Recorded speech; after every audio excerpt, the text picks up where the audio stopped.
Before we get into the lesson, which I am excited about, I want to talk about something else that I'm really excited about. Coming up on October the 30th is Friends and Family Day. And you see the advertisement on the back of the bulletins. We're asking people, bring, it's kind of a modified potluck. Our church is going to bring the meat, but we ask you to bring something with you.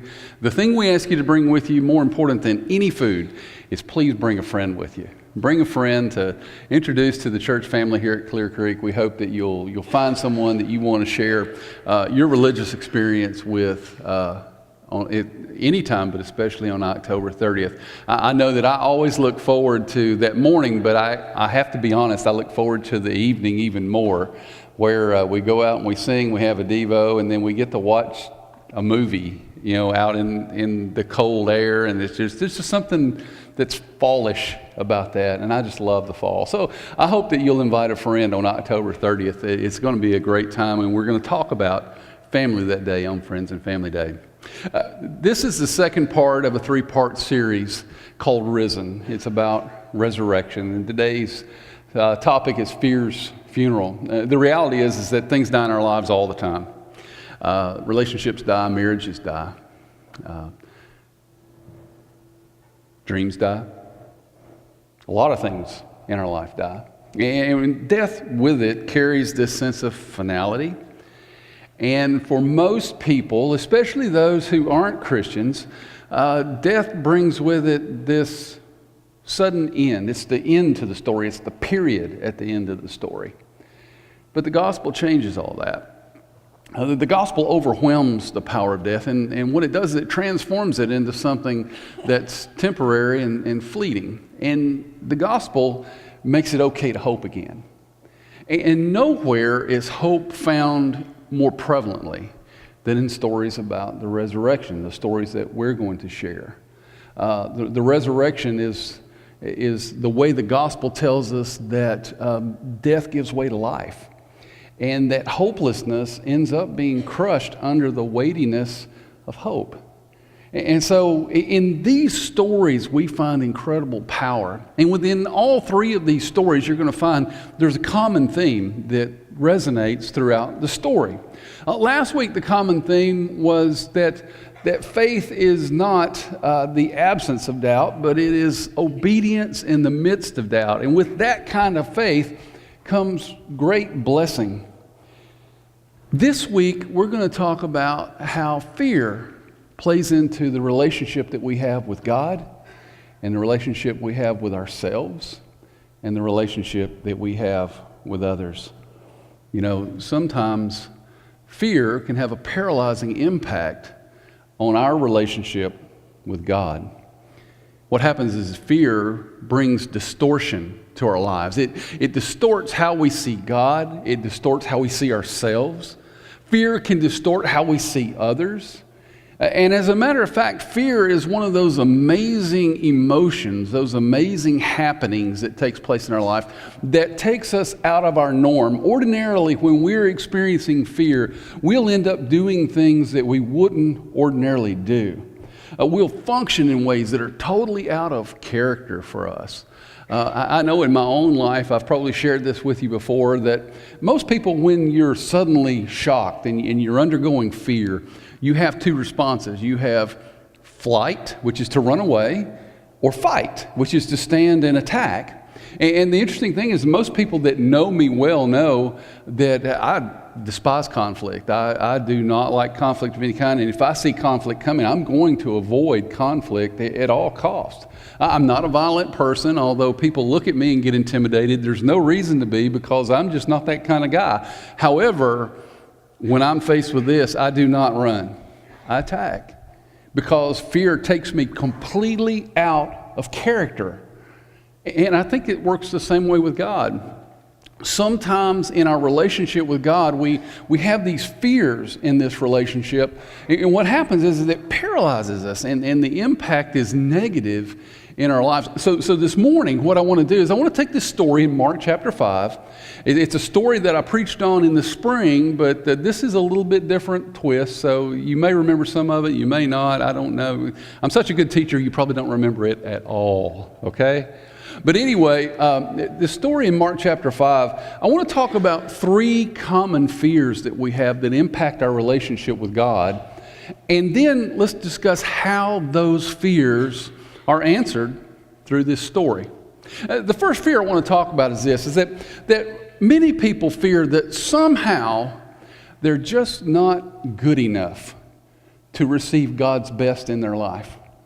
That because of the messiness in their life, whether it's sin, whether it's poor choices, whatever it is, this messiness that they have lived through and lived in for so long, maybe that's the thing that makes them not good enough to receive God's best. Or maybe it's just things that they've done in their past, that their past is just so bad that God couldn't possibly be willing to give them His best.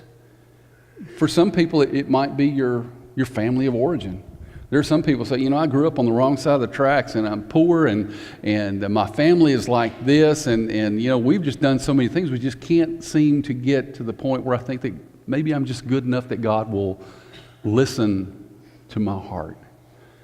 Or maybe it's your past religious experiences. Maybe you, like me, grew up in a group that was very legalistic. May have even been a little bit mean-spirited. And you think because of your religious experiences that you've had in the past that maybe, just maybe, somehow, some way, you're not good enough for God to give you the best in His life. And so I want you to buy into this concept while we talk about it, and that's this, that Jesus has chosen you to receive His grace. If you had been the only person in the world, He would have died for you. And He's chosen you to receive His grace no matter who you are and no matter what you've done. Now, I know that's hard for us to understand because there are 2 things that we attack most problems with. I call them the difference between a sermon and a message. On the front of your bulletin, it says sermon, Joey Davis. And I really hate that, but I can't figure out a good way to substitute what I do. But see, for me, a sermon is from the neck up. You see, a sermon is sharing intellectual information that you take in and maybe intellectually in some way, somehow you can apply it to your life. But a message is something that's from the gut up. A message is something that is shared with you and for some reason down deep in places that you don't even understand exist until they bubble up. You start feeling differently about God, about yourself, about other people. That somehow, some way in your gut and in your heart, in the deepest depths of those places, you start to feel change and encouragement. And see, the very idea that Jesus has chosen you to receive His grace, intellectually, sermon-wise, neck up, you probably can wrap your mind around that. You've heard all the stories about how God loves you and that through Jesus Christ that you have this salvation. But somewhere down from the waist up, in your gut, in your heart, you just have a hard time believing that that's true. And the people that we're going to talk about this morning, they were people that from the neck up probably understood who this Jesus was. But from the gut up, they had a hard time understanding the fullness of who Jesus is. And so if you would, let's start in Mark chapter 5, and we're going to read verses 21 through the first part of verse 24. It says, "When Jesus had crossed over again into the boat to the other side, a large crowd gathered around Him, and so He stayed by the seashore. And one of the synagogue officials named Jairus came up, and seeing Him fell at His feet and implored Him earnestly, saying, 'My little daughter is at the point of death. Please come and lay your hands on her so that she will get well and live.'" Now I hope that in these verses you're seeing who Jairus is. Jairus is a synagogue official. Jairus is a religious leader. More than likely before this moment, Jairus had spent a great deal of time explaining to people why Jesus could not be who He claimed to be. And we once again remember Jesus, the people in the synagogue did not want to buy into the whole Jesus story and Jesus being the Son of God. And so this is one of those people who were leading them in this fight. He was someone who was a religious figure. He was someone who was respected. He was someone who within his community Because he was a leader in the synagogue, he was someone who was very socially connected. And all those things are kind of cool things. It's great to be respected. It's great to be connected. It's great to have relationships and to be very relational. But there's one thing about him at this moment that is more important than anything else, and that is he's desperate. You see, it's interesting in that with all of his relationships and with all of his connection and with all of his religious training, he now is at a point where he's facing death. And he's facing death in someone that if he could, he would lay down his life and die instead. It's his little girl. And it's funny how desperation will move us to do things that in normal days and in normal ways we wouldn't really do. And so what he's doing is he's displaying a small amount of faith. He's basically saying, I think maybe if you'll come to her, you're going to make her okay. And so the story goes on, and a large crowd was following and pressing in on him. A woman who had a hemorrhage for 12 years and had endured much at the hands of many physicians and had spent all that she had and was not helped at all, but rather had grown worse.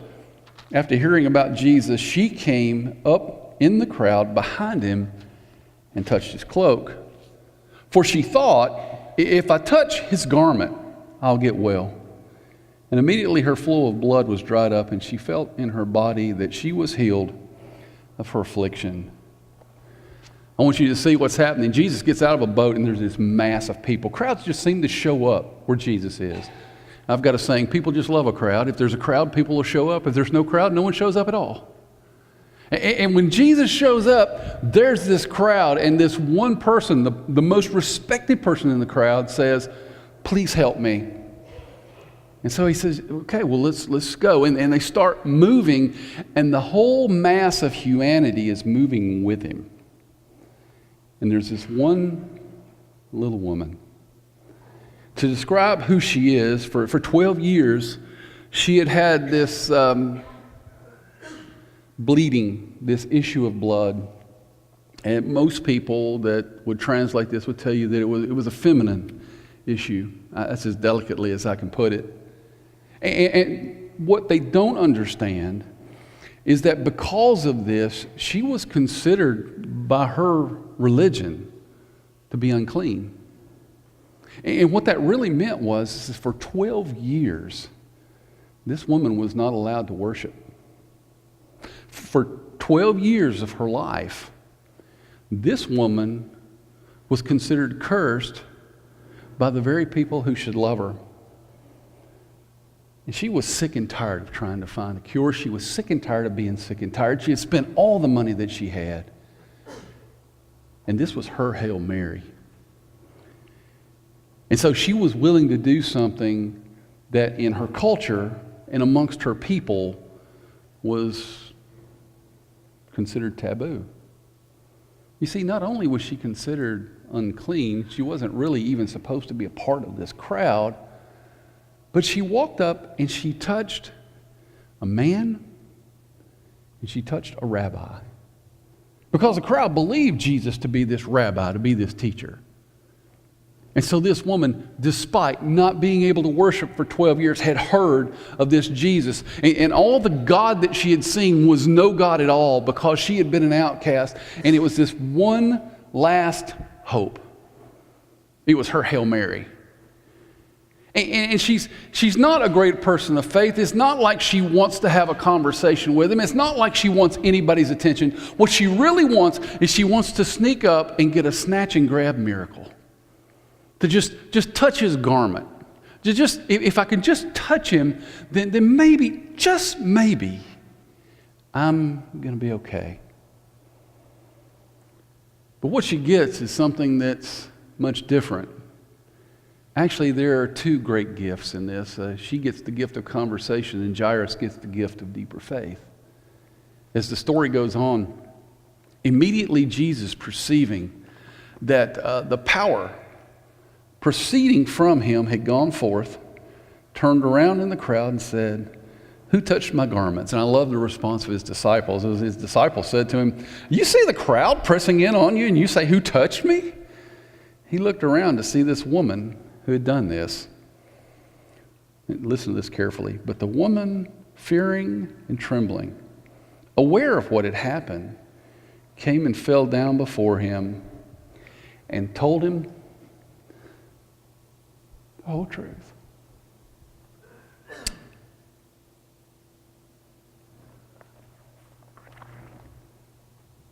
She finally got to tell her story. She was not anybody that he should have even paid attention to.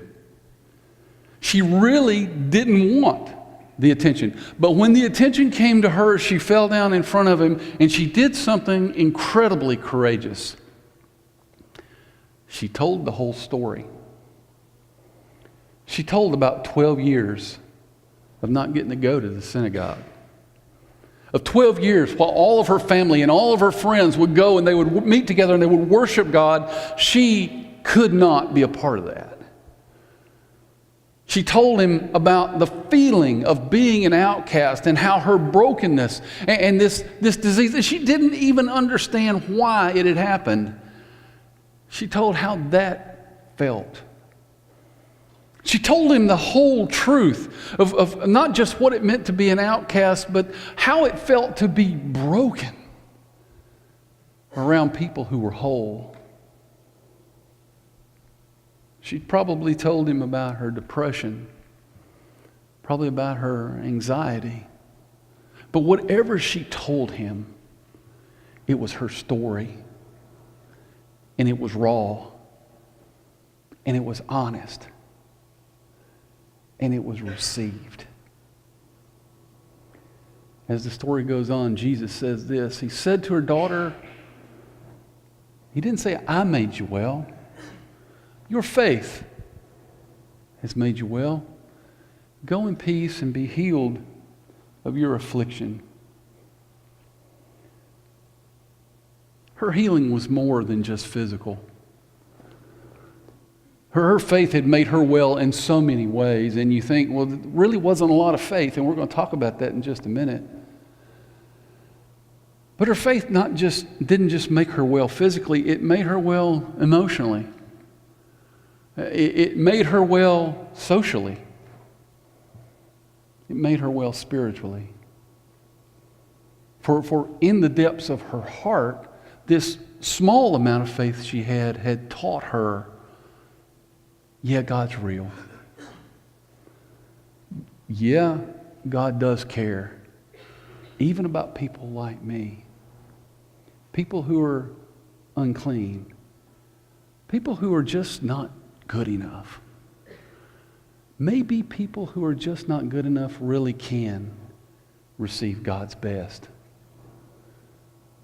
Meanwhile, Jairus' daughter is still sick and she's still dying. And I don't know if you've ever thought about this. I think I may have mentioned it in the last time I talked about this story. That really this almost seems like malpractice on the behalf of the great physician.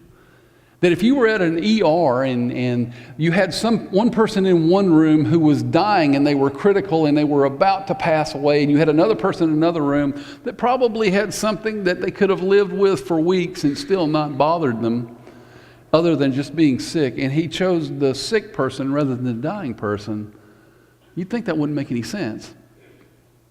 But in this case, what he's teaching these people is that the kingdom is upside down. And that while it seems that Jairus and his daughter needed Jesus the most, that was not the case.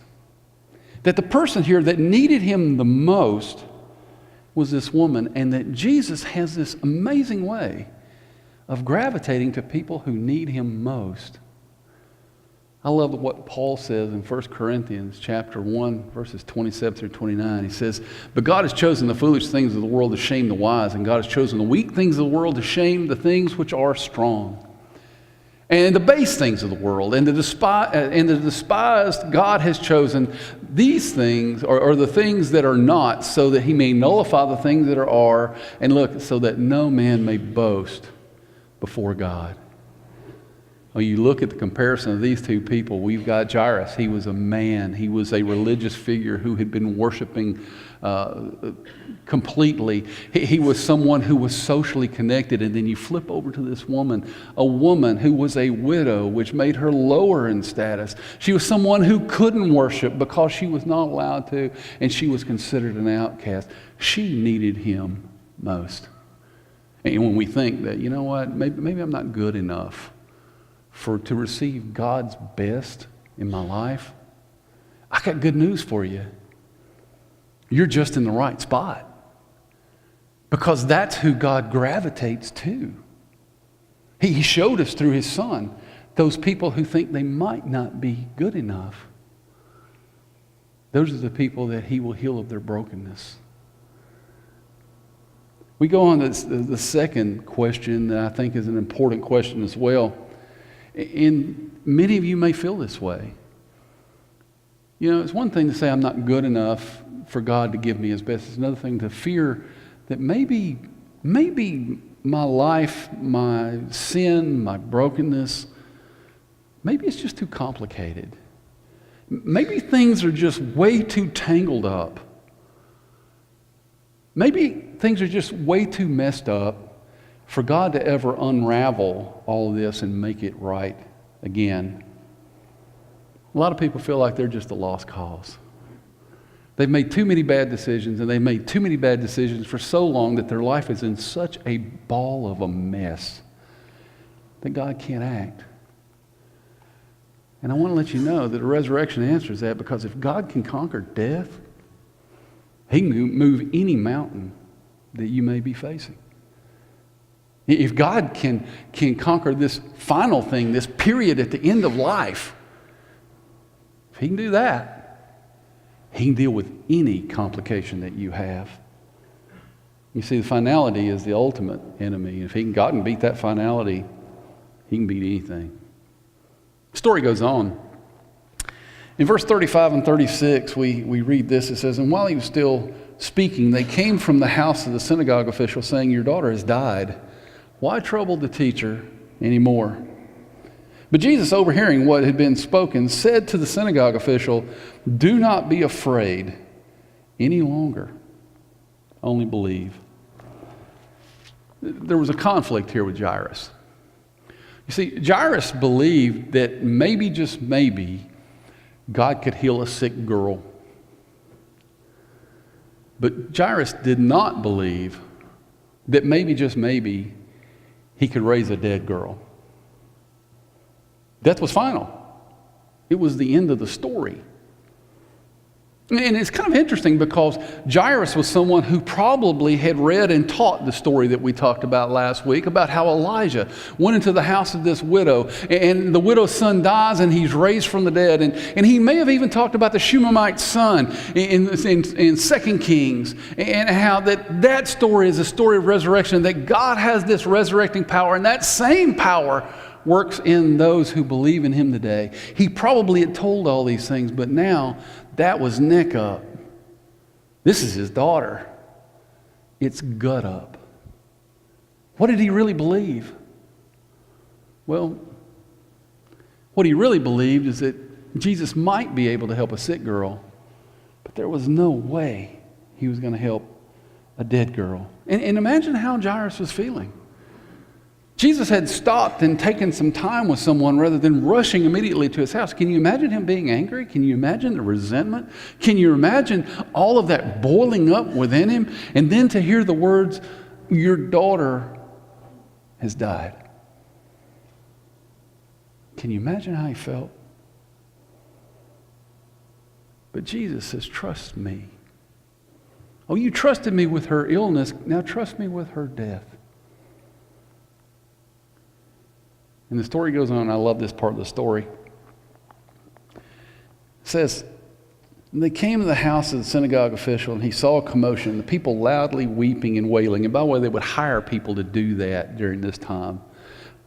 They'll probably have to hire people to do that when I die too. And entering in, he said to them, "Why make a commotion and weep? The child has not died, but is asleep." And they began laughing at him. But putting them all out, do you see that part? Okay, you want to laugh at me? Out you go.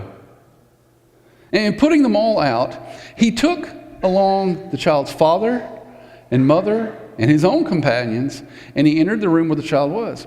And taking the child by the hand, he said to her, Talitha cum, which translated means, little girl, I say to you, get up. And immediately the girl got up and began to walk, for she was 12 years old. And immediately they were completely astounded.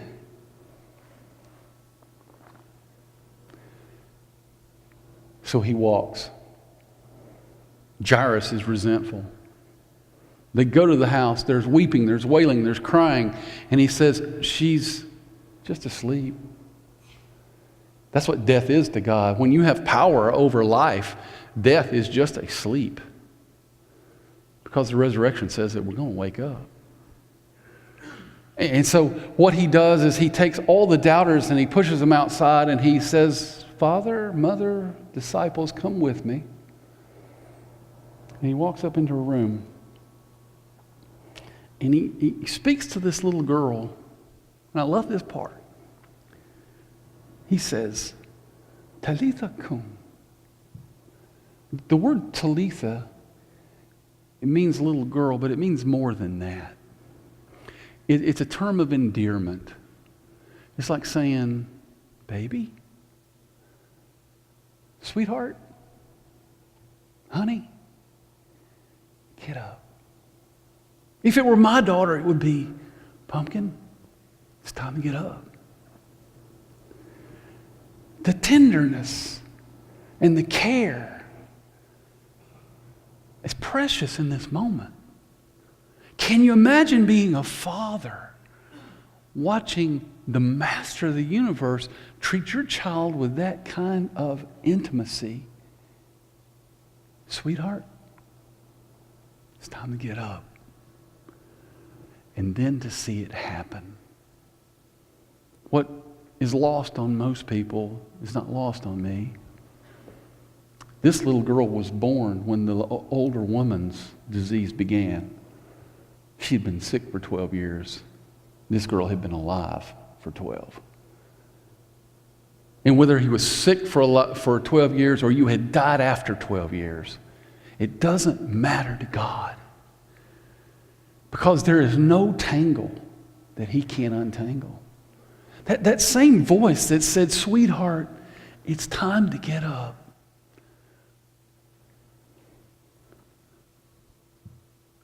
Someday, he's going to say that to my dad. And to my brother who died way too. It's the same power that's going to raise you and raise me into a life that we can only imagine right now. And not only that, that same power lives in all of us right now. And I want you to lean into this because this is the ultimate untangling of brokenness. And for all of us who think, man, my life is just too complicated, my life is just too tangled, Jesus is saying there is nothing too tangled for me. And then we get into the third and final question. A lot of times we believe that God can do anything. We believe in our heart of hearts that, yeah, even from the gut up, that God can do anything. But we also think that maybe we don't have a big enough faith for him to react to our life. That maybe our faith is just too weak and just that maybe we just don't believe enough. And that's why God is not acting right now in things that are broken in our lives. And I want to let you know this. It is not the strength of your faith, but the object of your faith that matters. You see, a lot of times we live in a culture that says, it really has a backwards view of faith. I don't know how many of you have grown up hearing, if you just believe it enough, it's going to come to pass. Just believe it. It doesn't matter what you believe. You just believe and you can achieve. Believe and you'll be a success. You just got to believe it enough and act on that belief But it doesn't matter what the object of your belief is. And I want to give you a counterpoint to that. You know, I'm saying that it's not the strength of your belief, but it's the object of your faith that matters. I want you to imagine 3 guys are going skydiving.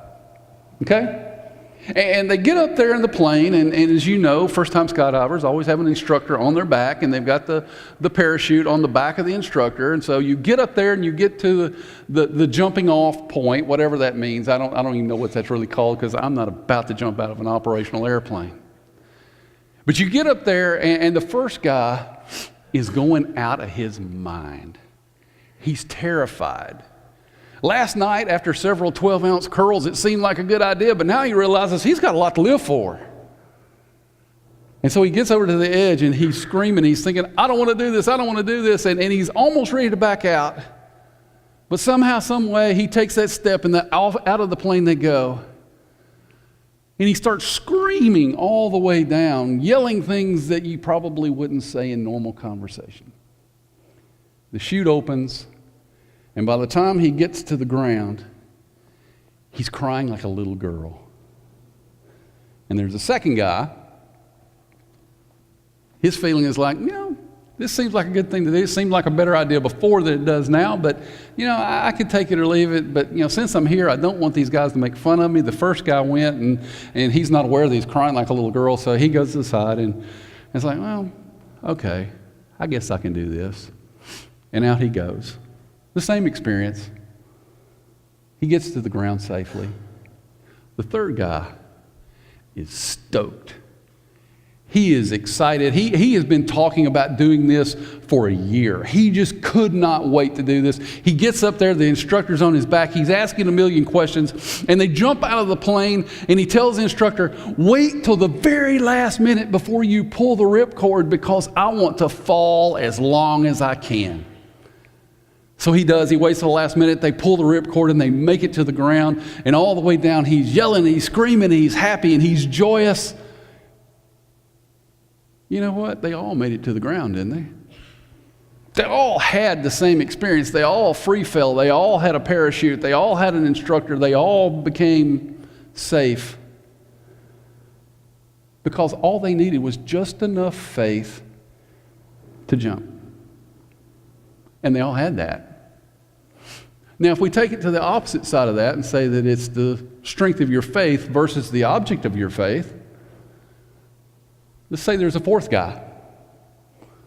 He gets to the edge, and he's gung-ho too. I mean, he's stoked just as much as the third guy was, except he firmly believes that if he believes enough, anything can happen. So he gets to the edge of the plane, and he pulls off his restraints and leaves the instructor and the parachute in the plane. And he jumps. How do you think that turned out? He believed he could make the jump.